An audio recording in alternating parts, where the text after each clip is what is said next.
Welcome you all to my channel exam expert. और मैं आप लोगों के लिए बहुत ही इम्पोर्टेंट आज क्वेश्चंस लेके आई हूँ जो कि likely to come in 2026 board examinations.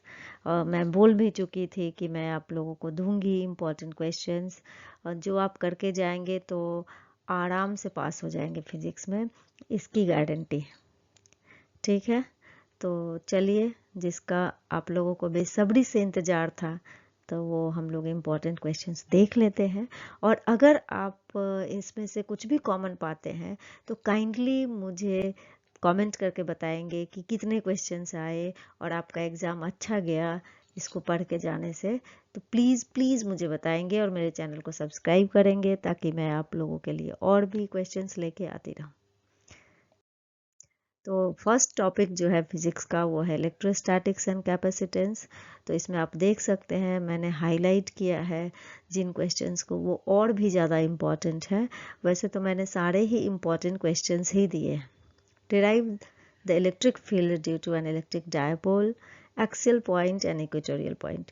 कभी कभी दोनों आते हैं, कभी एक आते हैं, तो उस आप देख लेंगे, आएंगे ही ये क्वेश्चन।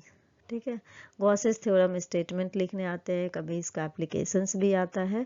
और parallel plate capacitor formula and effect of dielectric, यहाँ से भी क्वेश्चंस रहते हैं। Based on that formula numericals भी रहते हैं बहुत बार। तो आपका अगर न्यूमेरिकल प्रॉब्लम अच्छा है तो आप वो भी देख सकते हैं। अदरवाइज ये थ्योरेटिकल क्वेश्चंस जो है वो तो नहीं बदलते ना। न्यूमेरिकल्स कभी कभी थोड़ा सा टफ आ जाता है। फिजिक्स पेपर आप जानते हो सीबीएसई हमेशा थोड़ा सा स्टैंडर्ड करता है, तो आपको उस हिसाब से प्रिपरेशन करना होगा। ठीक है, बट मैं इतना कह सकती हूँ कि आप अगर ये सारे क्वेश्चंस करके जाएंगे तो आराम से पास कर जाएंगे। क्योंकि बहुत लोगों को डर होता है कि फिजिक्स में कैसे पास करूँगा, फिजिक्स में कैसे पास करूँगी, मेरा फिजिक्स तो अच्छा नहीं है। तो वो मैं बोल सकती हूँ कि आप पास ज़रूर कर जाओगे इतना पढ़ के जाके। ठीक है, चलिए next chapter. Next topic is current electricity. तो यहाँ पे आप देख सकते हैं जो करंट इलेक्ट्रिसिटी का सबसे इम्पॉर्टेंट होता है ड्रिफ्ट वेलोसिटी। यहाँ से क्वेश्चंस आते ही हैं, डेरिवेशन हो, क्वेश्चंस हो, सभी आते हैं। फिर ड्रिफ्ट वेलोसिटी का जो रिलेशन है विथ करंट या करंट डेंसिटी, वो भी आते हैं। व्हीटस्टोन ब्रिज प्रिंसिपल भी आप देखेंगे कि बहुत बार आते हैं, और उसका जो एप्लीकेशंस है वो भी आते हैं। किरचॉफ्स लॉ एप्लीकेशंस, उस पे एक न्यूमेरिकल्स होता है। कभी कभी स्टेटमेंट भी पूछ देता है, या फिर प्रिंसिपल ऑफ किरचॉफ लॉ, जैसे फर्स्ट लॉ किस पे बेस करता है, कंजर्वेशन ऑफ चार्ज पे। सेकेंड लॉ किस पे बेस करता है, कंजर्वेशन ऑफ एनर्जी पे। तो ये भी क्वेश्चंस 1 1 मार्क में आते हैं कि Kirchhoff first law that is current law is based on which principle, then you will write it is based on conservation of charge, and second law is based on conservation of energy, right. ये भी बहुत important है। Kirchhoff law से एक numericals तो होता ही है, और लास्ट ईयर तो पूरा उस एनसीईआरटी का ये क्वेश्चन दे दिया था। ठीक है, तो आप देख के जाएंगे। अगर आपको इक्वेशंस लिखना भी आता है ना तो आप जरूर कर पाएंगे। Next topic, magnetic effects, EMI and AC. तो यहाँ पे आप देख सकते हैं बाउट सावर्ट्स लॉ। ये तो बहुत बहुत इम्पॉर्टेंट है, आपको भी पता है, आप अच्छे से किए भी होंगे, तो ये आप थोड़ा देख लेंगे। फिर दूसरा जो क्वेश्चंस होता है उस टॉपिक से वो है कि derive the force between two parallel straight current carrying wires और कंडक्टर। यहाँ पे आप देखेंगे जब करंट दोनों सेम डायरेक्शन में होता है, फिर करंट अपोजिट डायरेक्शन में होता है, तो उसका जो फॉर्मूला होता है उस पर न्यूमेरिकल्स भी आता है, यूजुअली न्यूमेरिकल्स आता है। अगर मान लो आपको न्यूमेरिकल्स अच्छा नहीं है आपका, तो आप फॉर्मूला लिखोगे तो उसमें भी तो हाफ मार्क्स मिलते हैं। स्टेप मार्किंग होता है, आप किसी भी क्वेश्चंस को छोड़ेंगे नहीं, लिखेंगे सारे। और आप अगर फॉर्मूला भी लिखेंगे, उसके जो वैल्यूज़ दिए होंगे क्वेश्चन में वो गिवन लिखेंगे, तो आपको हाफ मार्क्स करके अगर मिल जाएगा तो 1 मार्क भी मिल सकता है। Working principle of moving coil galvanometer हो गया, आपका ट्रांसफार्मर हो गया, तो ये सब भी आता है। एलसीआर सर्किट से जैसे फेजर डायग्राम हो गया, या फिर उसके बेस करके क्वेश्चंस हो गए, तो ये भी बहुत बार आते हैं, तो आप उसे देख लेंगे। और मैंने बहुत ज़्यादा क्वेश्चंस नहीं दिया है, फिर तो वो बुक में है ही, तो फिर मतलब नहीं बनता कुछ। तो मैंने बस इम्पॉर्टेंट क्वेश्चंस ही दिया है, तो आप उसको देख के जाएंगे, और मैं कह सकती हूँ कि आप पासिंग मार्क्स तो ज़रूर ले आओगे। देखो 24 मार्क्स के तो MCQ ही होते हैं, 16 मार्क्स हो गए आपके सेक्शन ए में, और 29 नंबर क्वेश्चन, 30 नंबर क्वेश्चन, दोनों ही 4 मार्क्स के क्या होते हैं, MCQ होते हैं। तो 16 + 8 कितने हो गए आपके 24 मार्क्स तो MCQ होते हैं। आप अगर करोगे तो आराम से आपका मार्क्स अच्छा आ जाएगा। 23 इज द पासिंग मार्क्स। देखिए नेक्स्ट टॉपिक है आपका optics, ray optics and wave optics. आप यहाँ देख सकते हैं कि फर्स्ट क्वेश्चन ही हाईलाइट किए हुए हैं। डिराइव लेंस मेकर्स फॉर्मूला या लेंस फार्मूला, दोनों में से कोई एक आएगा ही। मिरर फार्मूला भी आता है डिराइव करने, जैसे 1/f = 1/v + 1/u। Young's double slit experiment, इस पे फॉर्मूला पे न्यूमेरिकल्स ज़्यादातर आते हैं। ठीक है, पहले तो डेरिवेशंस आते थे, लेकिन अभी ज़्यादातर न्यूमेरिकल्स आते हैं।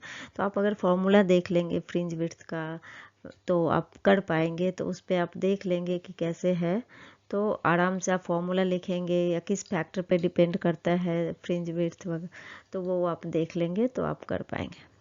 ठीक है, distinguish between interference and diffraction intensity graph, ऐसे भी ड्रॉ करने आता है या फिर डिस्टिंग्विश करके ग्राफ ड्रॉ करने आता है, तो वो आप देख के जाएंगे तो कर पाएंगे।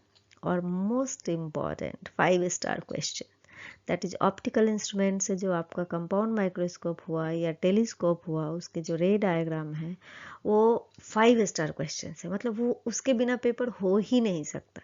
तो आप क्या करेंगे ना, सबसे पहले इसको कर लेंगे, क्योंकि यहाँ से तो 3 मार्क्स 4 मार्क्स आ ही रहे हैं।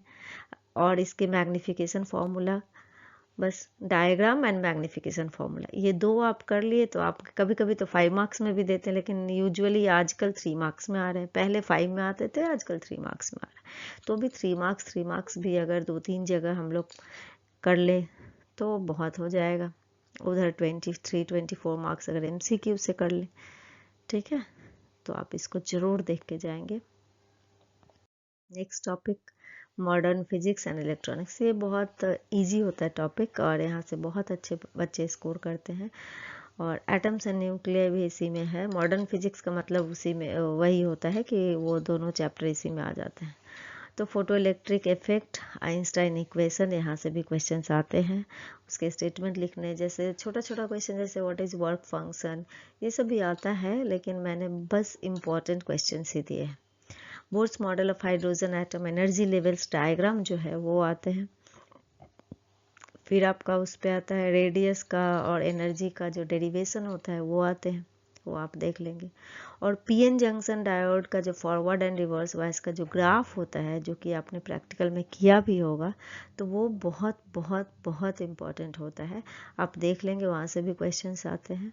कभी कभी वो लोग ग्राफ दे देते हैं along with the data and you have to do the questions based on the graph, तो वो भी आप देख लेंगे तो कर पाएंगे।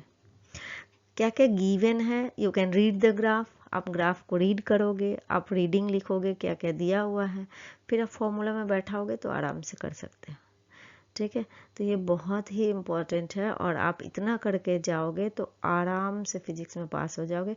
ऑब्वियसली देखो, मैं इतना तो नहीं कह रही हूँ कि सिर्फ इतना ही पढ़ के जाने से आपको 90 आ जाएगा, ये तो मैं नहीं कह सकती, बिल्कुल भी नहीं कह सकती, क्योंकि ऐसा नहीं होता है। आपको फुल मार्क्स लाने के लिए या 90 एंड अबव 80 एंड अबव लाने के लिए आपको थोड़ा पढ़ना पड़ेगा। ठीक है, बट अगर कोई ये सोच रहा है कि मैं फिजिक्स में पास कैसे करूँगा या पास कैसे करूँगी, कि फिजिक्स तो बहुत टफ है, मैं सारे सब्जेक्ट्स में अच्छा कर लूँगी लेकिन इसमें नहीं होगा, या कर लूँगा इसमें नहीं होगा, तो उसके लिए मैं हेल्प कर रही हूँ, ताकि आप इसमें निकल जाएं और आपका पास रिजल्ट आए। ठीक है, all the best for your exam.